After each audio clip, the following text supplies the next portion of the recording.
So I opened my laptop this morning. First thing, espresso shot in hand. I'm feeling good, extra optimistic about the day. And then I see an email from one of the more promising opportunities in my pipeline. And she says, Trent, we've decided to move in another direction. And naturally, you get that sinking feeling in your stomach like, oh, no, this isn't happening. And then I email her back and I say, look, based on our conversations, I think we're a great fit. I feel like I've sent you incredibly useful follow-ups. What am I missing? And she's like, we went with someone else because you were too expensive and didn't meet our budget. And I say, okay, well, do we have an opportunity to meet you on your budget? And I never heard back. So I just wanted to talk to you today about tech sales not being a stable career path. There's so many ups and downs like anything, but I think that is amplified in sales, especially high pressure B2B sales where you're big quotas, there's a lot of potential commission on the line, and a lot of pressure at these venture capital backed funded companies with massive growth expectations. It's performance and growth at all cost. You are working with other highly competent, motivated, driven, super talented people who are, some people crushing their numbers, some people not so much. And then you think about, well, where do I fit into this? And you realize all that matters is my performance. So I like to think about it like this. I try and never get too high, and I try and never get too low.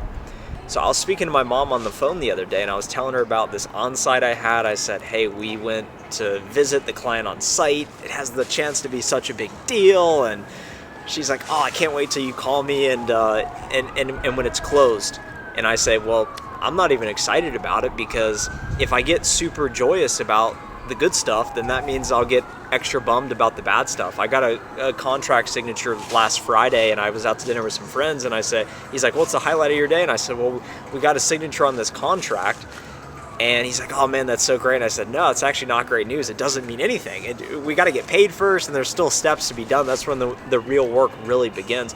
So I share this to say that it's an opportunity, but it also to level set expectations, that if you get super happy about the good stuff, that means when the bad stuff happens, like you lose the deal in your pipeline, or hey, never underestimate a prospect's ability to disappoint you. I've had some insane stories, but tech sales is not a stable career path. It's not for the faint of heart.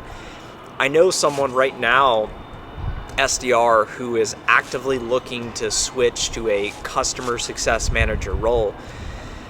And I was thinking to myself, why would someone want to switch from sales to customer success? And then the answer became apparent fast. Because in customer success, they don't have a direct quota. They're not responsible for outbound prospecting. If you're doing outbound prospecting like I do, it is a contact sport. You are paid to be told no. I was speaking with someone yesterday, and she's like, I literally have gotten told no 5 times. And I say, that's great. You're paid to be told no. That's even more of a reason to keep going. So what do you take away from all this?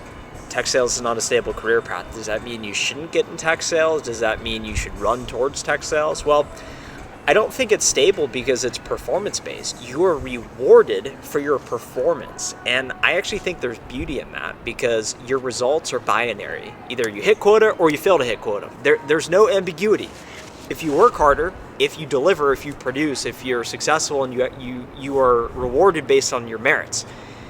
I don't think people who don't bring merits or don't produce or don't do good things, I don't know if they should be rewarded. So I would personally rather be in a role where at least I have the upside to get paid more, to maybe receive more acknowledgement, to change my future trajectory based on my performance. So even though it's not a stable career path, it can be higher upside, and it could be more stable if you perform. So how do you perform? That's the question. That's what's on my mind. That's what I'm thinking about. It's in the evening right now after a long day. I just had a meeting that I feel like I turned something into nothing. 5 minutes in the meeting, I was thinking I'm going to shut this thing down early. There's nothing here. And then all of a sudden, I navigated my way through the maze and cracked the code. So that was momentum. We celebrate the small wins here, but of course don't get too excited about it. I think the way to become so good is you just have to be undeniable. Your results really need to speak louder than your words. And that's sort of my mentality right now, is that I'm not posting content on LinkedIn anymore. I've dialed back my YouTube stuff because I'm just focused on delivering results and performing and closing deals and generating revenue, because that is how I am viewed. It's not my personality, it's not my looks, it's not my name, it's not who I know. None of that matters. All that matters is what have you done for me recently, and how much revenue have you closed? That's why tech sales is not a stable career path. So I think we got to be undeniable and just so good and just deliver where it's just not even in doubt. It's, hey, you're up for a promotion? Well, I hit my quota the last 6 quarters in a row. Oh, okay. That person's the reliable person. We know what we're going to get from that person. They always make it happen. Would you rather be that person or the person who isn't reliable, doesn't respond fast, doesn't always make it happen, who's making excuses? That's when you start to get into the volatility and things start to become a lot less stable. And when you start to take less accountability for your results. So I think it's a matter of just being so good that you are undeniable, not only in your prospecting, setting meetings, but also with your deals, convincing people to buy, and then with your internal results and just saying, look, I'm the man, I'm the one who delivers, I close the deals, I hit quota, and that's that. And I'll restart back at 0 next quarter. And each day is a new challenge and a new opportunity to get better. And that challenge excites me, and that's why I work in sales, despite the volatility, despite the uncertainties, despite the potential stress, potential anxiety. There's a lot of unknowns because you do it without any expectation of return. When you work so hard in these deals, there's no guarantee you're going to win the deals. And I think that's what separates the good from the great reps is you can delineate what is actually worth my time and going all in on those opportunities, because 20% of my opportunities are going to account for 80% of my revenue. So if I can identify those opportunities that have the highest probability of being won for the largest amount, then that's going to put me in the best position to hit quota. And that's all we're looking to do. On this channel, we value success, we value maximizing our potential, transparency, having fun. And that's why I'm out at the pool right now in the evening. It starts to get dark a little bit earlier in the days now. And I wanted to talk to you today about why tech sales is not a stable career path. And in light of all of this information, if you're still thinking, Trent, I want to be in tech sales, but I don't know what to do, I don't know where to get started, I don't know anyone. I've got a solution for you.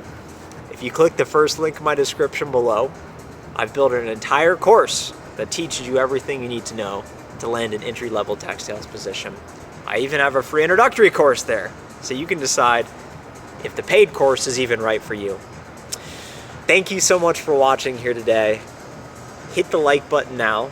Thumbs up if you have not already. Subscribe to the channel, because I would like to hit 50,000 subscribers by end of year.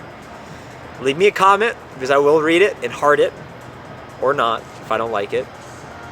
And I'll talk to you in the next video.